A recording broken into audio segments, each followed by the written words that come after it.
شکریہ. بہت زبردست آج پروسیکیوشن کے جو تھا نا بہت زبردست تھا.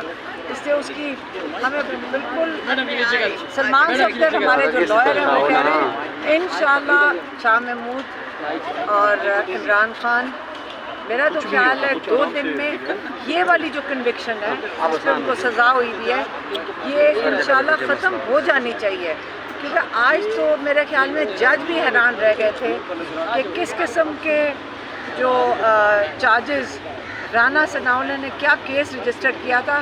انہوں نے تو مجھے لگتا ہے کہ رانا ثناءاللہ نے کوئی شیطانی کی تھی. ایسا خراب کیس بنا کے دیا کہ وہ چل ہی نہیں سکتا.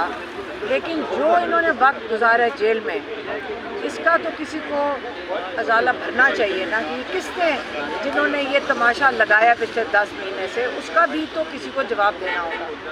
اس لیے یہ کیس میرے خیال میں 2 دن سے زیادہ انشاءاللہ نہیں چلے گا اور انشاءاللہ عمران خان اور ان کو رہا ہونا تو چاہیے. لیکن عمران خان اپنے لیے بالکل پر امید نہیں ہے کیونکہ ان کا خیال ہے کہ القادر کو تیار کیا جا رہا ہے تاکہ ایک ختم ہوئے تو اس کے بعد دوسرا کیس القادر میں ان کو تاکہ سزا ہو جائے. میم رانا ثناءاللہ نے پہلے یہ اسٹیٹمنٹ دی تھی عمران خان کا وجود خطرہ ہے. پھر اب انہوں نے یہ اسٹیٹمنٹ دی انہوں نے کہا ہے کہ جو سیاسی استحکام ہے اس کے میں جو بڑی رکاوٹ ہے وہ عمران خان کیا کہ مطلب جو سیاسی استحکام ہے اس میں میں سیریسلی دیکھتی ہوں کہ وہ کیا کہتا ہے. میں تو صرف کیس کی بات کر رہی ہوں جو اس نے بیڑا گرک کر دیا شرمندہ کر دیا ہے جن کے لیے بھی اس نے کیس کیا تھا. اس سے زیادہ کیا بات کرنی ہے اس پہ ٹائم نہیں ضائع کرتے. میں علیمہ بی بی کی بات میں تھوڑا اضافہ کر دیتا ہوں. جیسے انہوں نے فرمایا کہ انشاءاللہ یہ کیس ایک یا زیادہ سے زیادہ 2 پیشیوں میں ختم ہو جائے گا.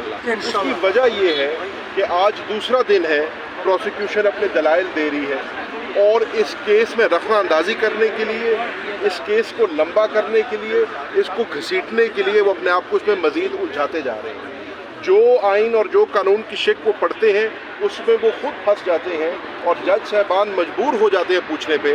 مثال کے طور پہ آج جو ایک بہت بین پیش رفت ہوئی ہے وہ یہ ہوئی کہ جس سائفر کے بارے میں ہم نے صرف سنا تھا دیکھا نہیں تھا, نہ آپ نے دیکھا نہ میں نے دیکھا نہ جج صاحب نے دیکھا نہ ڈیفینس کے وکیلوں نے دیکھا نہ سپریم کورٹ کے ججز نے دیکھا.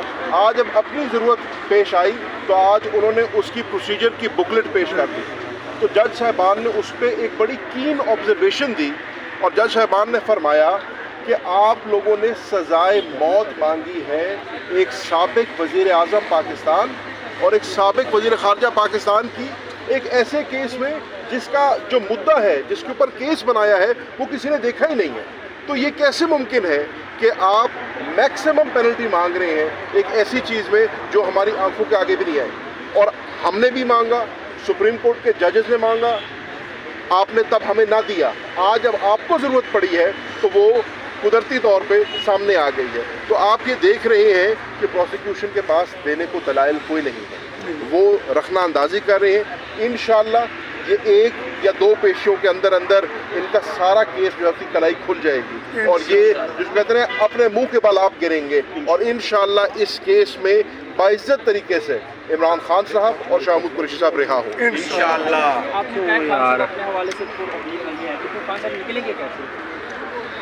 میرے خیال میں کیونکہ انہوں نے عمران خان نے یہ بھی بہت دفعہ کہا ہے کہ یہ کوئی ڈیل کر کے نہیں نکلیں گے, وہ اپنے کیسز کا دفاع کریں گے چاہے ٹرائل کورٹس ہو چاہے ہائی کورٹ ہو چاہے سپریم کورٹ میں جانا پڑے.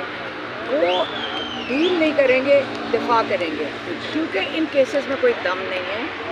ان کیس خود ہی گر کے مرنا شروع ہو گئے. اب اس سے زیادہ کتنا گھسیٹیں گے. اب تو لٹرلی ایسے لگ رہا ہے جیسے مردوں کو گھسیٹ رہے ہیں اس وقت. سائفر کا تو مردہ گھسیٹ رہے ہیں, ابھی القادر کا بھی ایک مردہ اور آ جائے گا. یہ مردے ہیں سارے, اور یہ کتنی دیر گھسیٹیں گے. یہاں سے ہائی کورٹ سے کیا سپریم کورٹ میں لے کے جائیں گے. اب جوڈیشری کے لیے بھی شرمندگی کا باعث بنتے جا رہی ہیں یہ چیزیں. تو عمران خان بڑے مطلب کیا کہتے ہیں صبر سے جیل میں یہ ٹائم گزار لیں گے تاکہ ہماری ساری قوم یہ سیکھ لے کہ یہ بسیطہ نظام کے لیے اب ہمیں کھڑا ہو کے, انہوں نے کئی دفعہ کہا ہے ظلم کے خلاف بھی آپ نے کھڑے ہونے, آپ نے اس بسیطہ نظام کو اس باری